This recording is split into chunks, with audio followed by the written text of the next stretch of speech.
अर्थात मेरे साथ छल किया गया है। एक कर्तव्य के काट के रूप में एक और कर्तव्य रखा गया है आपके समक्ष।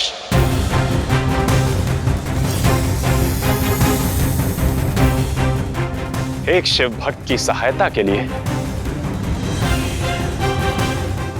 दूसरे शिव भक्त को प्रतिबद्ध किया गया है।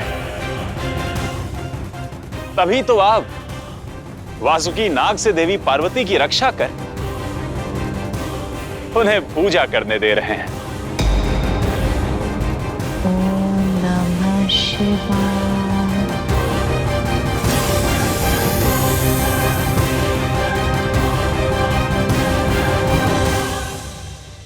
महादेव, कर्तव्य के चक्रव्यूह में उलझ गया हूं। कृपा करके मेरा मार्गदर्शन कीजिए, मेरा मार्गदर्शन कीजिए, मेरा मार्गदर्शन कीजिए।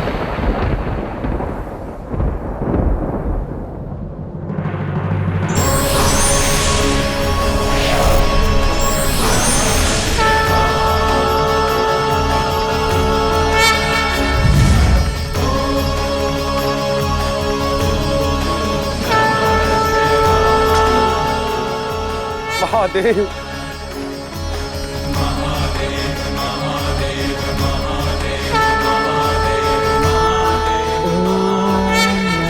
शिवाय। ओम नमः शिवाय। शुक्राचार्य, जो आदि शक्ति आपसे सीधा युद्ध कर आपके कर्तव्य की बाधक बन सकती थी, उन्होंने आपके पद और गरिमा का मान रख ये उपाय खोजा।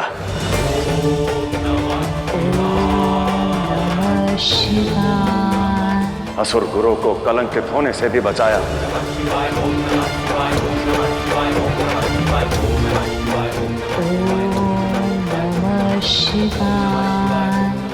और आदि शक्ति को अपने कर्तव्य से विमुख होने से भी, अपने कर्तव्य से विमुख होने से भी, अपने कर्तव्य से विमुख होने से भी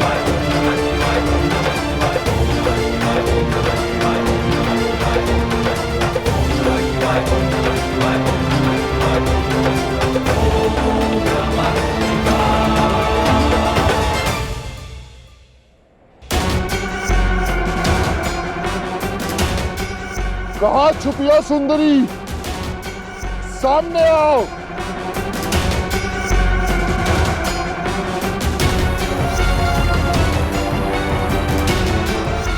कहीं असुर राज के भय से भाग तो नहीं गई?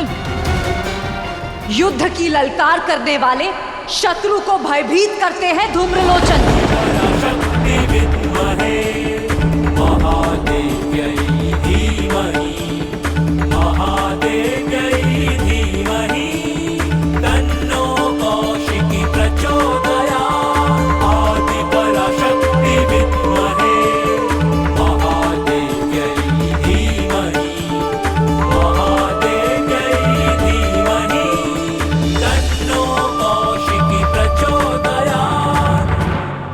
अद्भुत, अद्भुत है तुम्हारा सौंदर्य।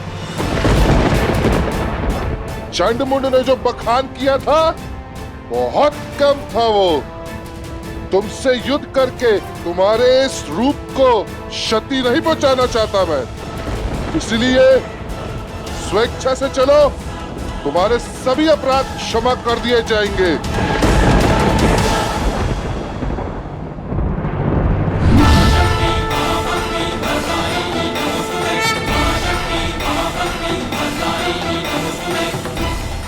अस्त्र उठाओ धूम्रलोचन, शब्दों के बाण नहीं।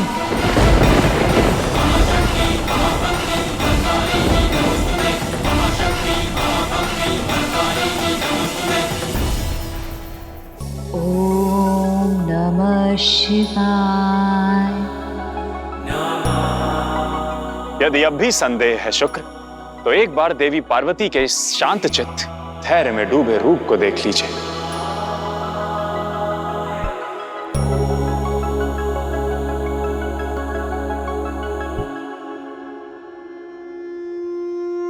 देवी पार्वती का ये रूप इस संपूर्ण संसार को संदेश देगा कि बड़े से बड़ा युद्ध भी धैर्य और शक्ति से लड़ा और जीता भी जा सकता है, और जीता भी जा सकता है, और जीता भी जा सकता है।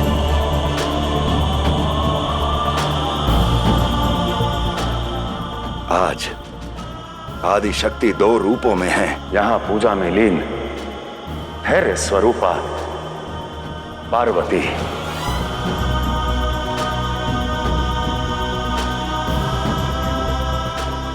और वहां युद्ध भूमि में गरजती हुई शक्ति स्वरूपा कौशिकी कौशिकी कौशिकी।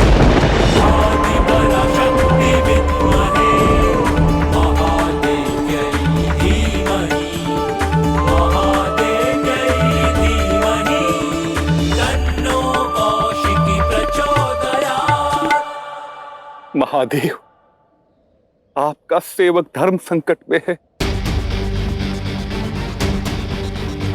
मेरी इस दुविधा का निवारण कीजिए महादेव। एक और देवी पार्वती की रक्षा का दायित्व, ओम नमः शिवाय।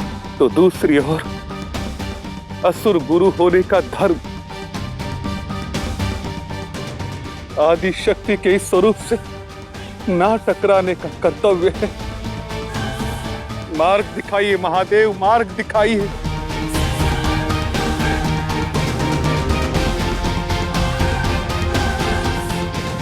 यदि मैंने असुर गुरु होने का धर्म नहीं निभाया तो क्या कहेगा संसार? प्यासे को स्वयं कुएं के पास आना पड़ता है शुक्राचार्य।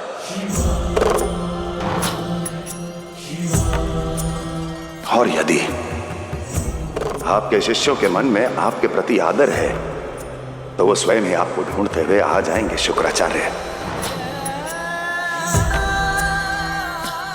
ये समय कर्मों का दंड भोगने का है,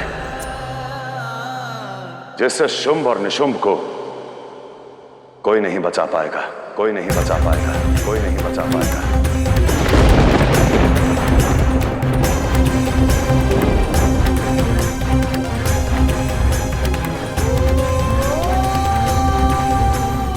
स्मरण रहे शुक्र, जब तक देवी पार्वती की पूजा संपन्न नहीं हो जाती, आप ये स्थान नहीं छोड़ सकते।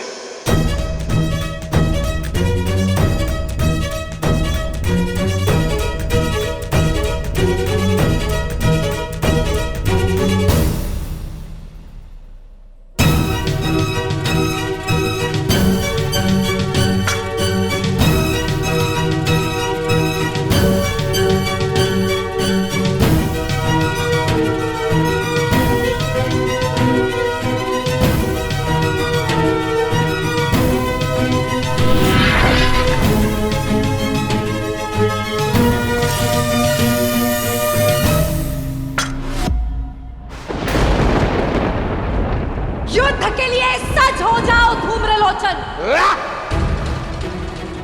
शांति में हो तुम? युद्ध के लिए किसे ललकार रही हो? उस धूम्रलोचन को जिसकी काट स्वयं इंद्र के पास भी नहीं है। तभी तो वो वर्षों से मुझे दंडित करने के लिए खोज रहा है। सभी ग्रह, नारायण, ब्रह्मा मुझसे थर-थर कांपते हैं। देवों के देव, वो भी मुझे माया में नहीं आना सकते, माया में नहीं आना सकते, माया में नहीं आना सकते।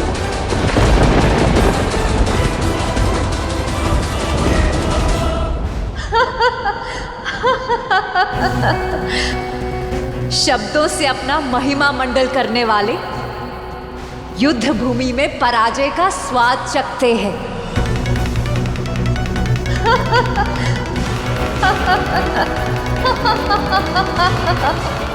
मुझ पर हंसती हो मूर्ख स्त्री?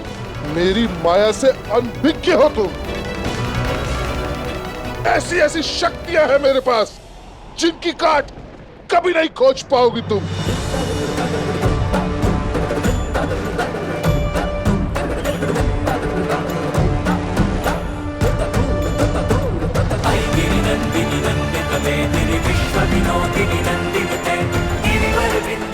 क्या कर रही हो सुंदरी? रुक जाओ, मैंने कहा रुको।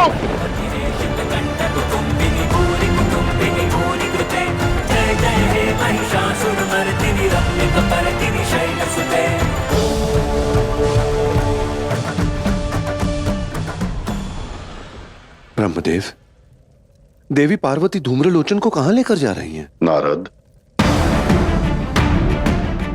इसका उत्तर महादेव अधिक सटीकता से दे पाएंगे।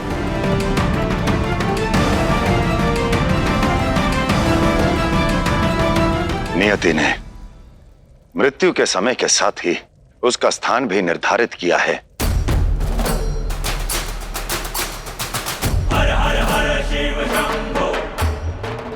देवी कौशिकी धूम्रलोचन को वहीं ले जा रही हैं जहां उसकी माया के अंत के साथ उसका अस्तित्व भी मिट जाएगा। उसका अस्तित्व भी मिट जाएगा। उसका अस्तित्व भी मिट जाएगा। उसका अस्तित्व भी मिट जाएगा।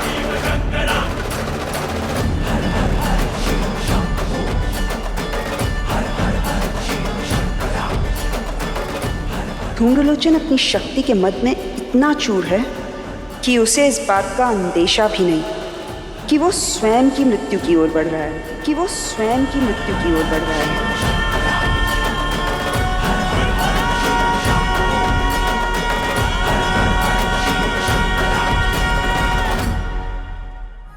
अंतिम बार कह रहा हूं सुंदरी, रुक जाओ, अन्यथा मुझे अपनी शक्तियों का प्रयोग करना पड़ेगा।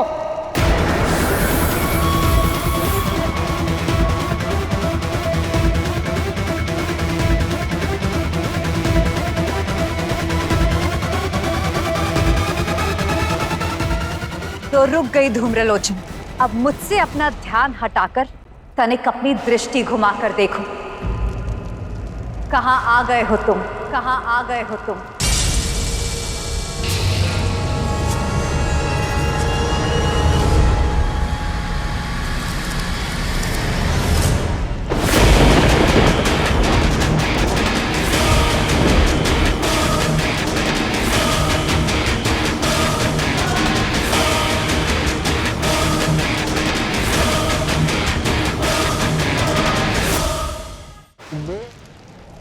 मायावी हो धूम्रलोचन, इसलिए तुम्हें यहां लाई ताकि तुम अपनी अनंत माया का अंत देख सको।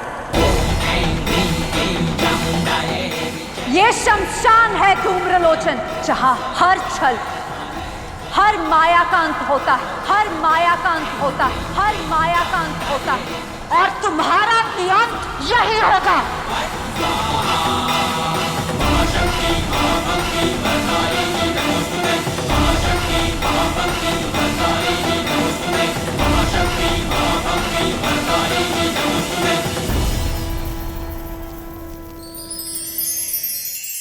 कई बार मनुष्य को यह भ्रम हो जाता है कि वो अकेला ही पर्याप्त है। किसी कार्य की सिद्धि के लिए उसे किसी की कोई आवश्यकता नहीं, किंतु ऐसा नहीं है, क्योंकि यदि ऐसा होता तो मैं तो शिव हूं, महादेव हूं। फिर भी मैं अकेला कहां सब कुछ कर पाया। यद्यपि संसार का स्वप्न देखा मैंने, तथापि मेरा स्वप्न सत्य हो, इसके लिए मुझे भी आवश्यकता पड़ी नारायण की, और मुझे अपने कर्तव्य के पालन के लिए आवश्यकता पड़ती है महादेव की।